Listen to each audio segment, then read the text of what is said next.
There's something about a child's toy. The glassy stare of a doll, the eternal grin of a puppet. The way they always seem to be watching even when no one's around. We tell ourselves it's just the design, just cheap plastic molded into something cheerful. But sometimes, the smile doesn't feel so friendly. Sometimes a toy isn't just a toy, and sometimes your child's imaginary friend isn't imaginary at all. Tonight we step into rooms that haven't changed in decades. Rooms with toys still resting where they were last played with. We'll open the lid on old toy boxes that were never meant to be opened. And if you hear whispering in the shadows when the stories end, don't worry. It's probably just your imagination. We'll see you on the inside.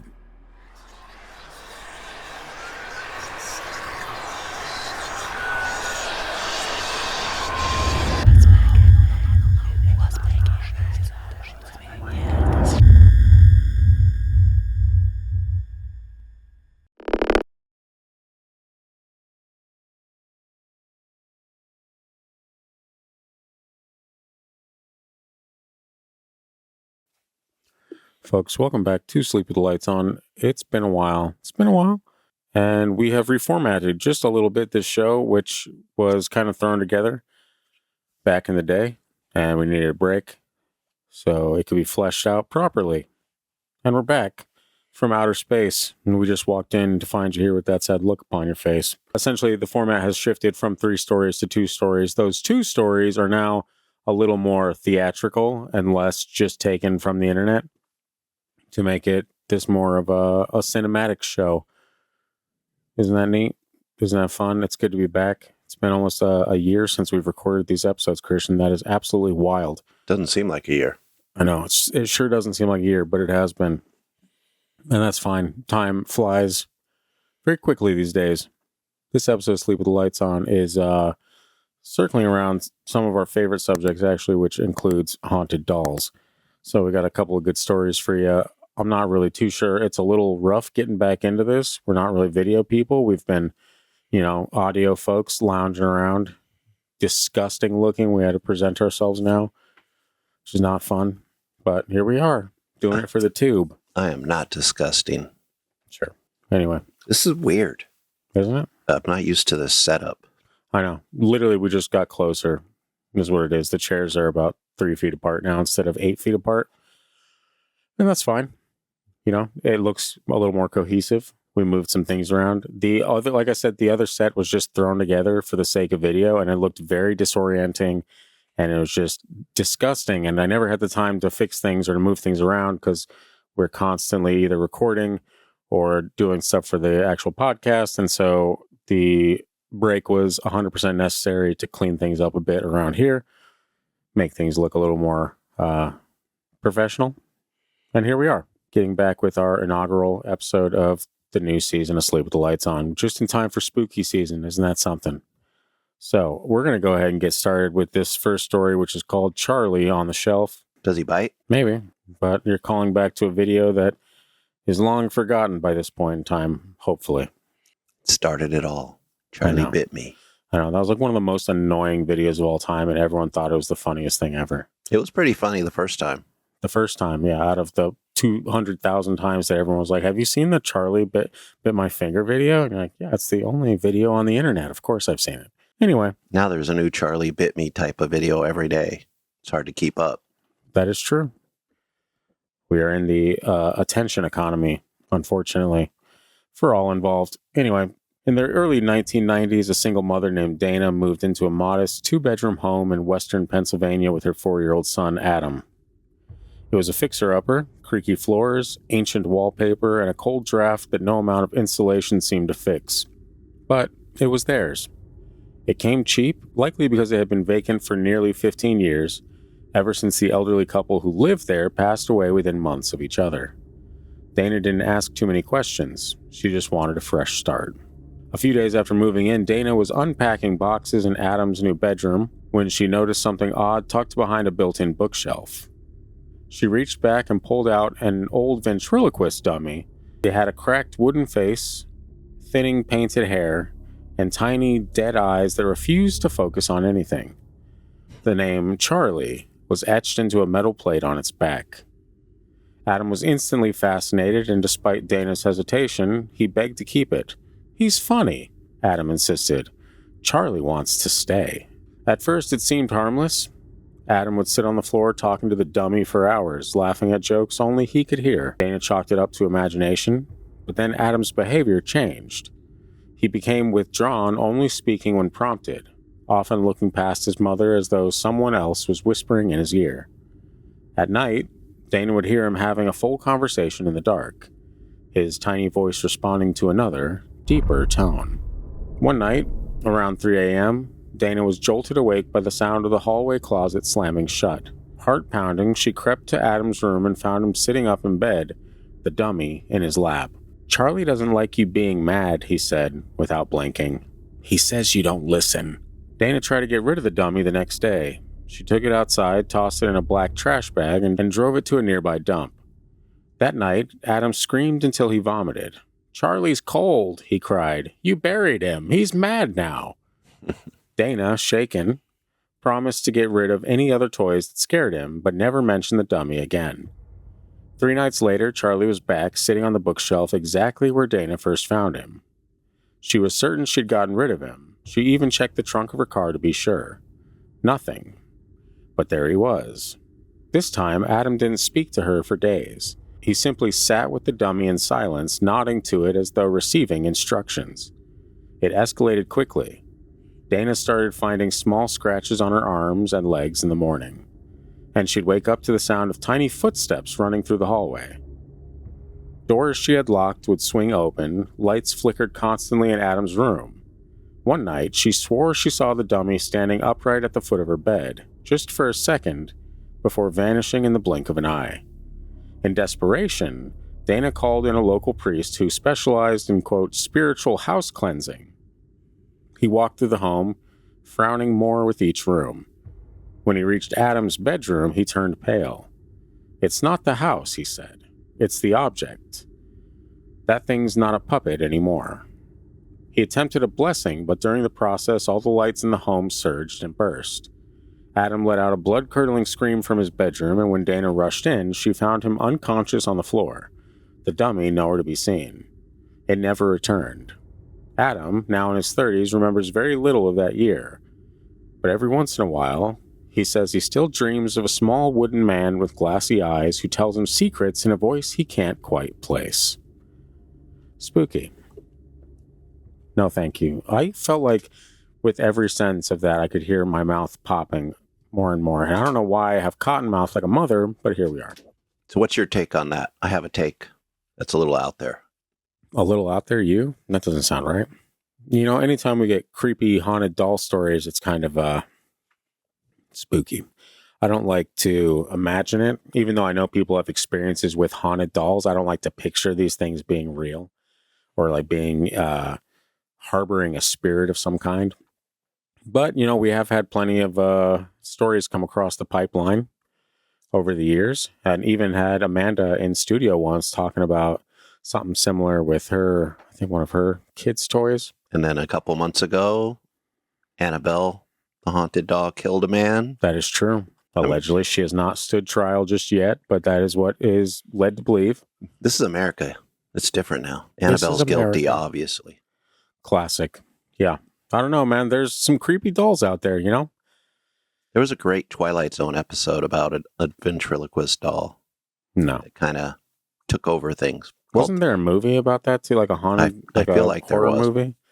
Wish I could remember what that was called. The Twilight Zone episode was The Dummy, which is funny because then you mentioned The Dummy right after I looked that up because I couldn't remember the title. Yeah, part of me thinks that's what the movie was called too. But no. My theory is Dana found out her son's a psychopath. It's not the doll at all. Her son just started using a secondary voice. Yeah, and I do this, Adam. Scratching her. So they need to look a little bit more into Adam's life now that he's in prime serial killer age. What about, you know, seeing this creepy doll on your bed for just an instant before hearing the pitter patter of tiny feet running down the hall? At that point, that could just be a bunch of paranoia because she's been having trouble with this doll or Charlie. Could be either one. I guess the haunted doll is safer in this instance because you don't want to lock your son up based on just that alone, you know? Right. Yeah. Right. You got to find evidence if you're going to lock him up. Now, if you were in Dana's shoes and you hear your son talking to an inanimate object like this, and you hear the voice also responding to it, are you assuming it's your son, or are you going to be like, oh, there's something going on with this doll? I am burning the doll, and then I will throw the ashes in a river. And then you'll know if you hear the voice again, it's definitely your son. And at that point, then you just light your son on fire, and you're like, hey, no, we don't. Now no. we see what happens after this. Right? No, now we is don't. The voice still here? Is the voice still around us? We do not do that. Well, it was a hypothetical. You can technically do whatever you'd like. No, that's fine. We do not do that. If you want to take the high ground on a hypothetical question, that's all. That's all on you. I will on this one. What would you do? Just believe my son, probably. Just be like, yeah, that doll is talking to you, huh? Okay. All right. What are we gonna do with the doll? Get rid of the doll. The doll comes back, like Dana said. At that point, then you do burn the doll, and you're like, yeah, not taking any more chances. The first time I had any question, I burn it like a Ouija board and put it in a river, and then I don't ever have to think about it again. Until it shows back up. You don't give a haunted doll a second chance. Be like, oh, maybe I'm crazy. No, you just burn it and get rid of it, and then you don't ever have to worry about it again. And if it was haunted, it's gone. Not very Christ-like, but okay. That's why haunted dolls don't ever make it into my house. They know what I'll do. Are you saying that you strike fear into the hearts of haunted dolls everywhere? You have to. You got to protect yourself. Is it possible that haunted dolls don't make it into your house because you're a grown man and you're not going around buying dolls? That is not possible. Figured I'd ask. Thought I had a gotcha moment there, but apparently I was mistaken. It's fine. I don't know. What about you folks at home, huh? Haunted dolls, yay, nay? We've talked about them many a time, and I think the consensus is usually, nah, I'm good. Burn it. I'm good. Yeah, I don't want to ever see that. Here, the stories are very exciting. I enjoy the stories, but I don't want to ever have any part of that in my life. And you have actually been around some creepy-looking dolls in your days, so... I have. This must be a little traumatic for you to also... Which creepy-looking dolls are we talking about? I think you've mentioned several. They weren't creepy. My stuffed animals? What? What? No. Didn't your mom collect dolls? Oh, yeah. Yeah. But I was a little bit older, so I could just ignore them. I think that's how she replaced us children. Did you ever have dreams about them? No. No, nothing creepy like them. Christian. I should ask my sister, though, because she has possession of the... Possession is an interesting term to use when we're talking about these dolls. Not really one we want to think about, it turns out, but that's fine. But also, they're Cabbage Patch dolls. So they're chunky. Yeah, and they're not disgusting. really... I've never heard of one of them being haunted. I'm sure there are. Isn't that the Garbage Pail Kids? Don't those kind of look like Cabbage Patch dolls? Yeah, but those aren't real. Those were just stickers. But they're inspired by the Cabbage Patch dolls, right? I think they were just stickers. I don't ever remember seeing those dolls. We can only hope, because those things were grotesque. I was a little old for the Cabbage Patch stuff. And my mom was a little crazy at that point, so... Yeah, I was a little straight for it, so turns out it wasn't for me. But, you know what? They sell for a pretty good price still. I'm sure they do. I was about to tie Beanie Babies. That was the dolls that I was getting into. And as a kid, I 100% was, like, in my head, I was like, for sure, I'm going to sell these for hundreds of thousands of dollars. And I must have been like 7 years old. I remember I had a dream once of like literally making like $1 million off Beanie Babies. I was like 7 years old. That's really strange, right? That is strange. And I woke up and I was like, oh my God, I didn't actually make any money from this. Oh, I don't like those dreams where you wake up and you're not rich anymore. Yeah, those are the worst. Because like part of you still believes it while you're in the moment. You're like, yes, we did it. We finally did it. Awake me. Me and dream me high-fiving across the astral plane or whatever. And then you're like, oh, wait a second. No. Dream me got to experience all that fun. Awake me, unfortunately, did not. I sometimes have dreams that I'm like this pro Major League Baseball player, and I'm all excited to get out there and play a game in front of everybody on TV. And I never can actually play the game. Something comes up that stops the game from happening. It's like, nope. Not even in your dreams, Yeah, pal. not even in your dreams. Not even in back to the spooky ghost podcast studio for you. Yes. All right. That's fine. That's fine, Christian. You know, we should probably get into the second story. Have you ever heard of Letta, the haunted doll? I feel like I've heard that name. The story is called Letta Me Out. And it's about an Australian haunted doll. I had to swap this story out like 4 different times because every story I got, I was like, oh, this looks good. And then like halfway through, I'm like, I think I might have talked about this before. And I go back and back. All right, let's keep the search alive for these haunted dolls, huh? I feel like more people should have haunted dolls. I feel like a lot of people do. They might just not acknowledge it or might not be aware. Like, you know how you're kind of aloof when it comes to spiritual things or like the hauntings that could be around you because you're like, yeah, they don't exist. They don't. That's what everyone else could be. Like the doll could be literally be watching you like walk around the room, like head turning with you. And you're just like making toast or something like that, not even paying attention. But you have a haunted doll, you just don't pay attention to it. When people start telling me stuff like that, is it bad that I send them to that like online psychiatrist site? BetterHelp? Yeah. Mm-hmm. I'm like, no, man. Not a sponsor. That's not a ghost. Call BetterHelp. I think you got some issues. Well. Ghosts don't exist. Wow. Or demons. Some might say that you need the help because you don't believe ghosts or demons exist. Come at me, bro. Ghost. Come at me, ghost. We need evidence. Come at him, ghosts. It's fine. Whatever. Let's get into Letta. No, doesn't sound like a... Let me out. Doesn't sound Aussie. I know, right? It's fine. It started as a curiosity. In the 1970s, a young Australian man named Kerry Walton decided to explore an abandoned house in Wagga Wagga. Wagga Wagga? Wagga Wagga? I don't know. I'm not Australian. Hey, Australian people. Did I pronounce that right? It's fine. New South Wales. A place whispered to be haunted. He wasn't looking for ghosts, just relics. But what he found in the darkness beneath the floorboards would change the course of his life forever. There, nestled in the shadows, was a doll unlike anything he'd ever seen before. Old, handcrafted, and deeply unsettling. Its glass eyes seemed too lifelike, its expression too human. He took it home, unknowingly inviting something else along with it. Strange things began happening almost immediately. Objects moved on their own, cold spots appeared in otherwise warm rooms. Carrie's family dog would growl at the doll, refusing to be in the same room with it. Children cried when they got too close. And then there were the footsteps, unmistakable, heavy steps echoing through empty hallways at night. It wasn't long before Carrie realized he hadn't just brought home an antique, he'd brought home something haunted. He named the doll Letta Me Out, a nod to the strange voice his children claimed they heard whispering those very words late at night. Okay, so this guy's an idiot. Yeah, he's like, what did it say? Let me out? That's the new name. Good eye, Letta? Or something like that, whatever. I just said, time to burn. Yep. Exactly, yeah. If my kids tell me the doll's saying, Letta Me Out, I'm saying, first of all, that doll is Italian. And second of all, we should probably get rid of that doll. You know? I'm not going to turn it into a cute nickname. Not me.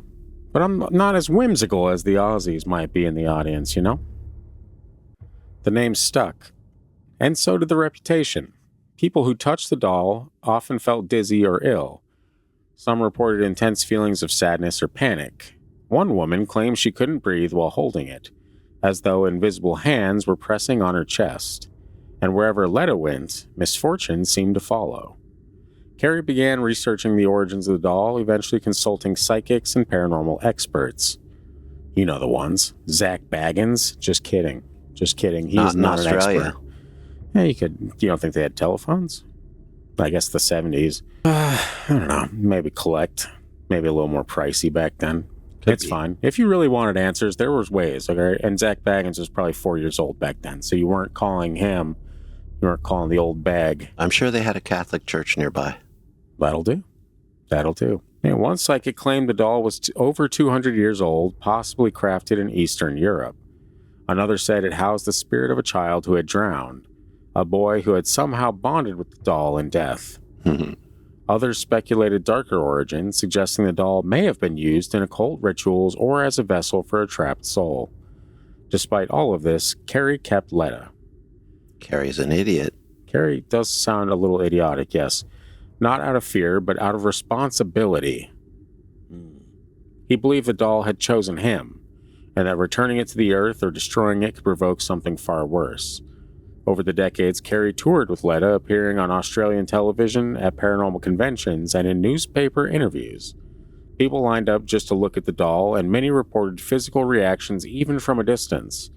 Cameras malfunctioned, EMF readers spiked, the legend only grew. Letta's appearance didn't help ease anyone's nerves. With a mop of real human hair, glassy eyes that seemed to follow you, and limbs that looked more like a marionette than a child's toy, the doll was unnervingly lifelike. But even more disturbing was the way its expression seemed to shift ever so slightly. Some swore its mouth moved. Others claimed they saw it blink. Carrie himself admitted he never slept with the doll in the room. The most unsettling claims, however, came from those who tried to remove Letta from Carrie's home. In one instance, a journalist attempted to borrow the doll for a piece he was writing. On the drive home, he reportedly lost control of his vehicle and barely avoided a fatal crash. Others, who held Letta against Carrie's advice, said they experienced nightmares, hallucinations, and streaks of bad luck that didn't lift until they returned the doll. Today, Letta the Haunted Doll still resides with Carrie Walton, though he's grown older and doesn't travel with it as frequently. But the stories continue. Videos surface online of people encountering the doll and breaking into tears. Paranormal investigators who have visited claim there's no doubt in their minds. Letta is not just a creepy old toy, it's a conduit, a vessel, or perhaps a prison. But for what? No one can say for sure. And so, Letta remains quietly watching, waiting, still and unmoving, yet always the center of attention. Whether it's a cursed doll, a trapped soul, or just a very old coincidence, one thing is certain. Few who meet Letta walk away unaffected, and many who do prefer to sleep with the lights on. I see what you did there. Yeah. Yeah, pulled it back around. That's fine. Okay, his name was Carrie, right? Yes. Idiot. You Okay. burn the doll. You know, everybody act back in the old days like burn the witch when there's no such thing as witches. But you know what? How can you say there's no such thing as witches? Not that kind of witch. Witches exist, though, yeah? Not magical ones. So, anyway, here's the thing with the doll. It's not against the law to burn your doll. It's not real. Burn that thing, get rid of it like we said earlier. Never worry about it again. Then if you have bad dreams, you know they're just your bad dreams. If you want to imagine that you touched the doll and it's going to make you cry, then you just know you just wanted to cry. There's no doll pushing you over the edge. No doll to blame your problems on. No doll to blame your supposed bad luck on. It's all on you, Carrie. This feels like a personal vendetta you have against this doll now. You know what I mean? do. It's weird. It's coming off as a little angsty, Christian, I gotta be honest with you. Well, who likes a haunted doll? I think a ton of people actually do ironically like haunted dolls. There's people that buy haunted dolls just to have it in their house. Yeah. You know? And then we wonder, like, what's wrong with this world? But do you think those people that buy these dolls, like the ones that go on eBay and look for haunting, like, do you think they're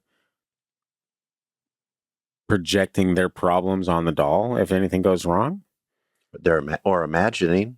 Like, because if they're like, okay, my life is fine, it's time to get a haunted doll in here, let's see what this is all about, and then they start having some weird stuff go on, you think that's just all made up in their heads? I think it's what they're focused on. I don't think it changes the amount of bad luck they have or good luck. Yeah. I think it might just change what they're focused on. There is some truth to the focusing on that stuff, I'll give you that, but I don't know, man. Like the people that have these things happen to them, a lot of times it's like everything was fine until that doll came in this house, you know? And, it doesn't have to be a doll. It could be like a Dybbuk box. It could be anything, you know, any of these haunted or cursed item things. It's usually there's like a night and day difference from when that item came into your life. And that's why you're like, it has to be this thing, right? I mean, that's what we would think. I mean, we got to blame something. And it's not as easy to blame ourselves or say, this is just the way the world works sometimes. You get some bad luck, you get some good luck. Most humans just focus on all the bad luck over and over again. And I guess it's easier if you have a haunted doll. But speaking of that, now that you said people go on eBay and want to purchase haunted dolls, I have a bunch of haunted Cabbage Patch dolls. Hit me up. I was going to suggest that we just start listing things as haunted. Yeah. And we could even, it'll be a great way to tie back to the show, too. Be like, hey, we host a paranormal spooky ghost podcast from a converted garage, and we have haunted items with your name on them. I mean, they're a little expensive because, they're haunted. And they're souls, dude. We're not going to... I have to have a special room to keep those things. You know, that's what... Glass cases. Yeah, and it's not just glass. Anybody could buy a glass case. You got to have a special case. It's got to be blessed. It's got to have glass from the Holy Land, so made out of sand from the Holy Land. You got to protect yourself. So that stuff costs money. Coming in and out every day, blessing glass cases. You guys would not believe, all right? Yeah, so they're like, again, is there a new fresh glass case for us to bless? And we say, you bet your sweet ass there is, Father. Get in here. Yeah. I'm not allowed to sell the glass cases, but I'll sell you the dolls. They'll be expensive, and hopefully it'll haunt you and scare you and give you bad dreams, and maybe talk to your children when you're not around. Isn't that great? It doubles as a nanny. Who knew? That would be interesting. That'd be a nice social experiment, though, to just start selling dolls as haunted and see how many reviews come in being like, I had this thing for 2 nights and my entire living room is destroyed. I'm like, yeah, isn't that something? Or just a bunch of people 1-star, be like, there's nothing wrong with this doll. And you're like, I guess there's not. Yet. The spirit stayed with us. Damn it. It's fine. Folks, that's all I got for you today. And, yeah, it's been so long since I've closed out one of these episodes. I don't know. Haunted dolls, Christian? Yay, nay? Yay? No. I mean, yay. They're fun. Yay. Sometimes they kill paranormal people or paranormal... That's a hot take. Paranormal investigators. We mentioned that earlier. We did. An actual paranormal we weren't like giddy about it. We weren't like, yeah, he's dead. He touched the doll. You know? Oh. We weren't. R.I.P. We weren't. Maybe someone was, but we weren't. Yeah. As a unit. That's fine. It's just what the doll wanted you to do, Christian. You dance with the devil. Sometimes the devil dances on you. Sometimes the devil dances back. It's not the visual you want. It's fine. Anyway, folks, we'll see you next time on Sleep with the Lights On. Remember to sleep. And remember to sleep with the lights on, because you never know what is lurking in the shadows. It's a doll. Good night. Goodbye.